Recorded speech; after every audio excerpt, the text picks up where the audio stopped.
की इस वीडियो में हम लोग सीखेंगे प्रभाविता के नियम के बारे में। इसके पूर्व वीडियो में हमने आपको मेंडल ने दूसरा संकरण प्रयोग यानी मेंडल के द्विसंकरण प्रयोग कैसे हुआ था इसके बारे में आपको बताया। दरअसल मित्रों हम लोग कक्षा 12 जीव विज्ञान का 5वां अध्याय वंशागति एवं विभिन्नता के सिद्धांत के बारे में सीख पा रहे थे और आज हम लोग सीखेंगे मेंडल के प्रभाविता नियम के बारे में। यहाँ पर जरा आप ध्यान दीजिएगा, मेंडल का जो प्रभाविता का नियम है इसे आप एक तो मेंडल का प्रभाविता का नियम तो कह ही सकते हैं, दूसरा आप मेंडल के प्रभाविता के नियम का वर्णन भी आप कर सकते हैं, तीसरा मेंडल का एकल लक्षण एवं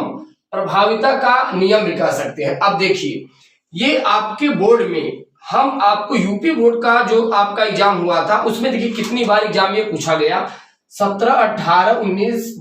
और ये 20 नहीं, ये मित्रों ये 22 में पूछा गया था, ये 20 में नहीं ये 22 में पूछा गया था, राइट। और ये आपकी एनसीईआरटी बुक का क्वेश्चन है और ये जो हमारे पास ये क्वेश्चन बैंक है इसमें भी यह क्वेश्चन इस टाइप के क्वेश्चन करके बनाया है। ऐसे ये जो आप देख पा रहे हैं ये ऐसे क्वेश्चन करके इसमें बनाया हुआ है मेंडल का प्रभाविता नियम। और आज के इस वीडियो में हम लोग इसी के बारे में सीखेंगे मेंडल का प्रभाविता नियम है क्या। बहुत ही इंपॉर्टेंट है मित्रों, ये 2 नंबर 3 नंबर का अक्सर ये प्रश्न पूछा जाता है। देखिए मेंडल का प्रभाविता नियम क्या कहता है, जब प्रभावी लक्षण का जीन व अप्रभावी लक्षण का जीन एक साथ उपस्थित हो तो प्रभावी लक्षण वाला जीन अपना लक्षण अधिक प्रदर्शित करता है, अतः अप्रभावी लक्षण वाला जीन अपना लक्षण प्रदर्शित नहीं कर पाता। मित्रों मेंडल जब 7 लक्षणों में से किसी एक लक्षण यानी कि पौधे की लंबाई का जब वो क्रॉस करा रहे थे, शुद्ध लंबा पौधा और शुद्ध बौना पौधा, प्रभावी और अप्रभावी का क्रॉस करा रहे थे, तो उन्होंने देखा प्रथम संतति जो पीढ़ी होती है यानी F1 फर्स्ट जनरेशन में उन्होंने देखा जितने लक्षण थे सब प्रभावी थे, यानी सभी मित्रों जो पौधे तैयार हुए सभी लंबे पौधे तैयार हुए। अभी आप व्यवहारिक में भी देखते हैं, अगर आप कोई नया संकरित बीज खरीदिए, पहली बार फसल की आप बुआई कीजिए तो पहली बार आप देखेंगे सभी पौधे बिल्कुल अच्छे तरीके से तैयार होते हैं, सभी पौधे लंबे होते हैं। बाद में जैसे जब उसी बीज को तैयार करके फिर दोबारा आप उसी बीज को बोते हैं तब उसमें अप्रभावी वाला लक्षण आ जाएगा ज्यादातर, लेकिन प्रथम पीढ़ी मेंडल ने देखा सबसे ज्यादा प्रभावी लक्षण का जीन अधिक प्रभावी हो रहा था। यहां पर इसका एग्जाम्पल देखिए, जब शुद्ध समयुग्मजी लंबे तथा शुद्ध समयुग्मजी बौने पौधों के बीच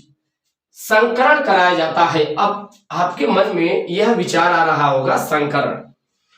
जब हम आपको मित्रों केमिस्ट्री पढ़ाएंगे तो वहां पर आपको संकरण को हम 7 प्रकार के भागों में बांटेंगे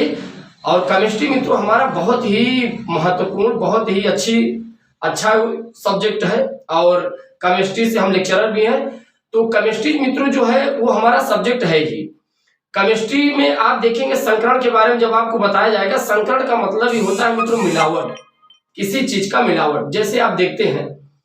आप नीली स्याही लीजिए और ब्लैक लीजिए या फिर ग्रीन लीजिए, इन तीनों स्याही को आप लीजिए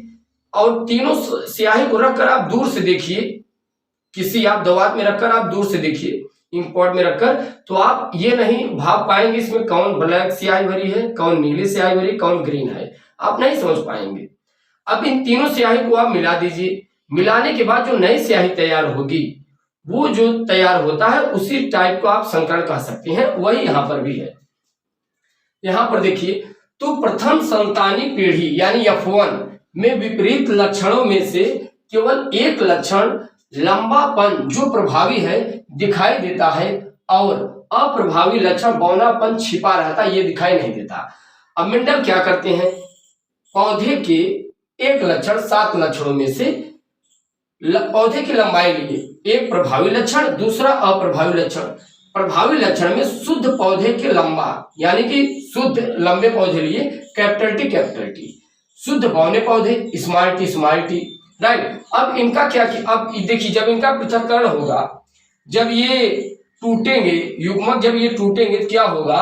यहाँ पर देखिए शुद्ध बौना पौधा का ये जो आप देख पा रहे हैं गुणसूत्र का आधा हो जाता है, आधा होकर इसमें आएगा, भ्रूण में आएगा, फिर यहाँ पर देखिए युग्मक में चला आता है, यहाँ से आधा होकर, फिर यहाँ पर स्मॉल टी का आधा होगा, ये यहाँ पर आएगा युग्मक में, राइट। तो ये मित्रों क्या करेगा, भ्रूण बनाएगा और धीरे धीरे ये अगर पौधा हो, बीज होगा तो पौधा तैयार हो जाएगा, अंकुरण होगा। तो ये फर्स्ट जनरेशन में जो प्रथम पीढ़ी संतानी होती है, ये यहाँ पर देखिए क्या प्राप्त होता है, सभी पौधे लंबे प्राप्त होते हैं। बट ये कैसे पौधे होते हैं मित्रों, संकर वाले पौधे होते हैं। बात समझ में आ रही है।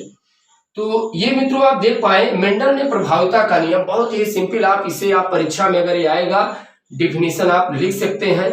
जब मेंडल ने एक प्रभावी लक्षण का जीन, दूसरा अप्रभावी लक्षण का जीन, दोनों का आपस में क्रॉस कराते हैं, दोनों का आपस में संकरण कराते हैं, तो प्रभावी लक्षण का जीन अधिक प्रभावी होता है और अप्रभावी लक्षण का जीन खत्म नहीं हो जाता, वो छिपा होता है। वो किसी न किसी पीढ़ी में, नहीं F1 में, F2 में, नहीं F2 में, F3 में, किसी न किसी पीढ़ी में अपना वो जेनेटिक जरूर प्रदर्शित करता है, राइट। तो चलिए मित्रों, अगर आप चैनल पर नए हैं, चैनल को आप सब्सक्राइब कीजिएगा। बाकी हम लोग नेक्स्ट वीडियो